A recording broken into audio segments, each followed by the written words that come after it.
Hey, what's up, guys? Just wanted to pop by to share a little experience with you that I think may enlighten you a little bit. Shout out to Jeff for all his awesome coaching. What I'm about to share would not have happened apart from Jeff's coaching. So a few days ago, I went on a run. I've been running a lot lately. Running has always scared me to death because cardiophobia is kind of my thing. Used to be my thing.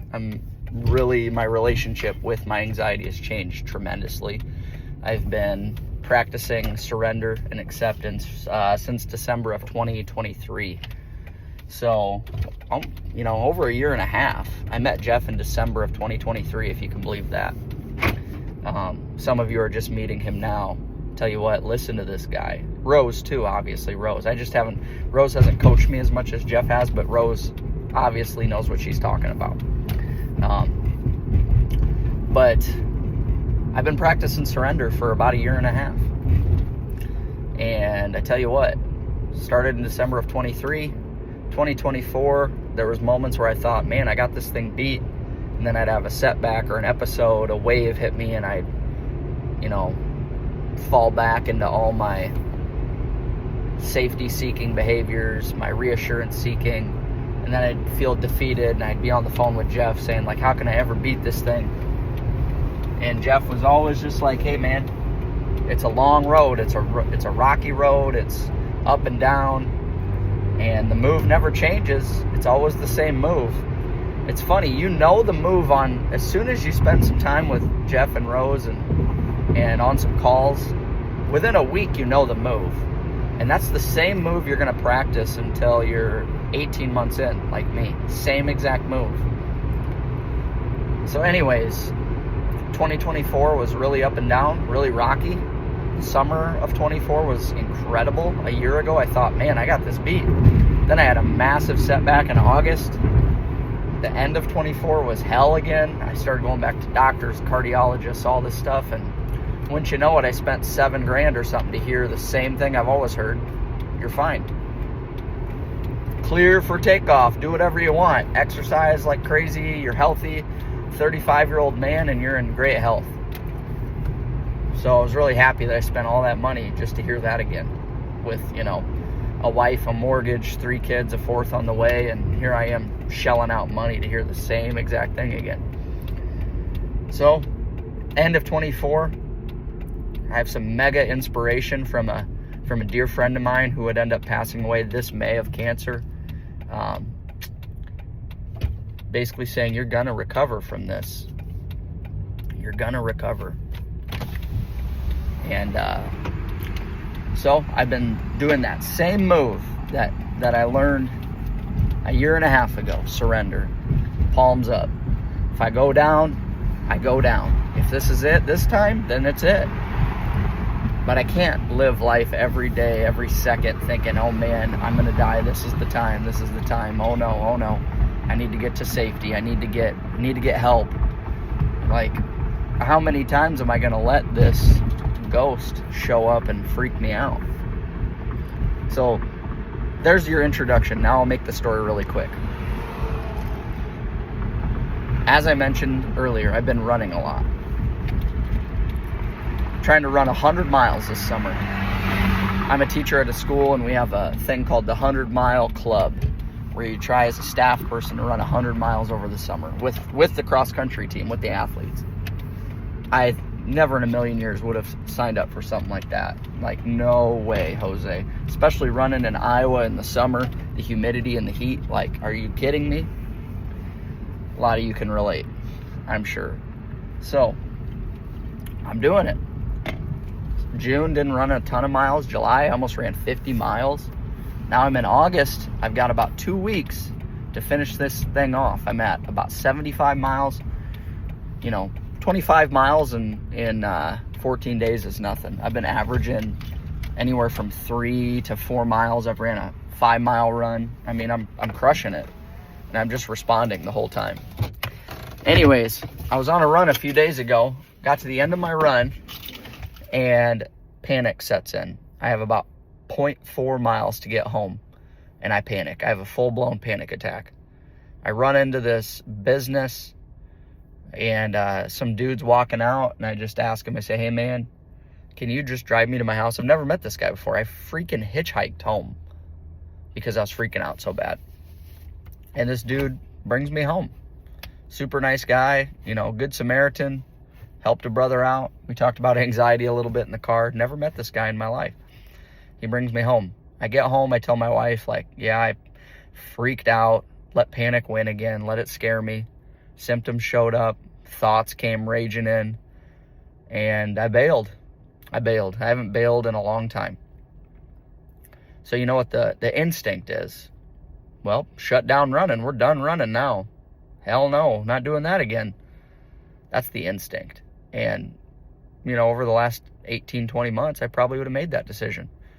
But I've come so far in this process of learning surrender, learning the move, that whatever you want to call this, a setback, a wave, whatever. So that was this past Saturday. Well, yesterday, I go on a very similar run. Almost the same route, somewhat close to the same route. I get to the same place that I had the panic attack on Saturday. And you know how your memory works. Your memory, it warns you because it sees your surroundings. It kind of makes a mental imprint in your brain where you've had these panic attacks and episodes. So I'm in the same spot. Wouldn't you know it, I'm feeling good this whole run, then boom, a bomb goes off again. Yesterday as I'm running, panic starts to set in. That oh crap moment. Oh no. Thoughts come in. You got to get home. You got to get out of here. You cannot walk. You got to sit down. You can't run. It's over. And Saturday I called my wife and all this stuff before I found this dude to take me home. So wouldn't you know it, all these instincts kick in. I got to call somebody. I got to text my wife. I got to see if she can come pick me up. I got to yada, yada, yada. And it was just palms up. If this is it this time, then so be it. But I'm going to walk home. I've seen this movie a million times. I know the ending. I'm just going to finish walking home. And I had about 0.6 miles to go. So it was like a, 12-minute walk, 14-minute walk, something like that. And there was probably, from when it hit, for about 10 minutes, there were so many moments where I was like, I'm dying. This is it. I'm going to die this time. The thoughts were so loud. It was right here in my face again. Came back roaring because it had gotten what it wanted on Saturday. I fed the dog on Saturday. And so it thinks, okay, now we're back. The anxiety is like, we're back. Now we can keep Tom safe again. And I just said, no, not this time. Not this time. And my legs felt like jelly. My heart was pounding, short of breath, felt like I couldn't catch my breath. Chest was tight, felt nauseous, felt like I had diarrhea, all the symptoms. And I just said, bring it. I'm going to walk. I'm going to walk home. And I just walked. And just kept refocusing on the moment. I accepted what was happening and just would refocus on what I was doing. Walking, looking at my surroundings, enjoying my walk as best as I could while feeling like I'm riding the dragon, just enjoying it. And with about 0.2 miles to go, close to home, I caught myself forgetting about the episode. Then you know what I did? I decided to run 0.4 miles and do a loop and then finish running to get home, to go over 3 miles. Got inside. It was like nothing had ever happened. But do you notice that subtle moment when the oh crap sets in? That subtle moment. In between the stimuli and the behavior, you get a chance to respond. It's a small moment, but you do have a choice. You do. I do. I have a choice. In that small moment, there is a chance for me to choose my response. Saturday, I chose poorly, which made it even more important for yesterday to choose correctly. And if it happens today, And here's another piece of wisdom Jeff gives. Expect it. Don't let it surprise you. Just expect it. If it happens today, hell, when it happens, I will choose my response. I will not get frustrated. I won't say, oh man, I've been doing this 18 months and it's still gone, still not here, or it's still here, or it's never going to go away. I'm not going to choose to ever think like that anymore. So what if it's here forever? I will do my best to respond every single time. I think that's why people stay stuck for a long time. They get good at responding, but then they have these expectations. Like they set a timeline on it. Well, I've been doing it X amount of times and for this long, and so yeah, it should be over now. No. Claire Weeks said she would get flashes of panic in the middle of the night. As an old woman, she had her relationship with anxiety totally transformed for decades. And then she would just get a flash of panic in the middle of the night. And she would respond. And it would be just an isolated event, and she would go back to living her life. And the panic monster, the monkey on her back, wouldn't come back because she didn't let it. She'd just say, all right, I know what this is. I'm just going to respond. So I'm going to wrap this up because I was going to make a short video. It turned into a longer one. But every single day, make a choice. Expect it to be there. When it's there, choose your response. Don't let your body choose for you. You will choose wrong. Seize that moment. Look at it as an opportunity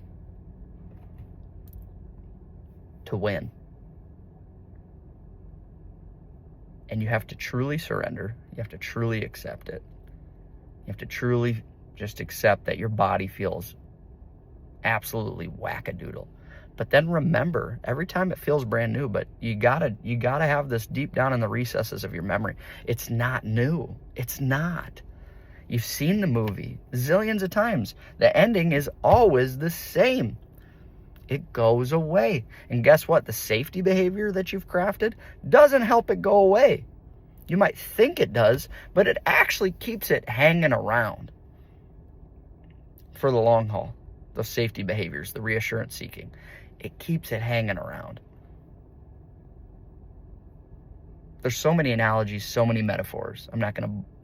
You've heard a million of them. I don't have any, there's nothing new under the sun here. Just choose the response. My favorite mantra is, what Jeff gave me from, I can't remember what movie, but if I go down, I go down walking. If I go down, I go down driving. If I go down, I go down in an airport, wherever. If I go down, it's it. It's over.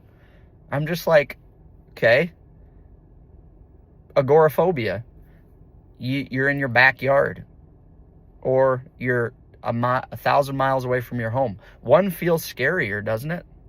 1,000 miles away from home feels a lot scarier than in your backyard. But guess what? If it's truly a medical episode and it's an emergency, your chances of survival are about the same. The backyard versus the desert 1,000 miles away. You're in trouble. If it's going to happen, it's going to happen. So if you go down living. Not shelled up, holed up in your house. What kind of life is that? Why don't you just call its bluff and start living? Maybe 18 months will go by and you'll be living a totally different life. Like I am. Like so many people on this platform are. All right. I'm going to shut up now.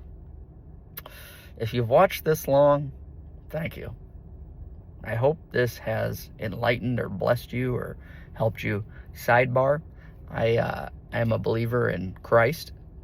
I know not everybody in here is. But if you ever want to chop it up and talk about that, I'd love to share my faith with you. Not jam it down your throat, but share it. Just kind of witness to you what I've experienced when it comes to Jesus. And I was an atheist 10 years ago. So I know that's a pretty stereotypical story. It's nothing new, but it's unique to me. So that's all, folks. Goodbye.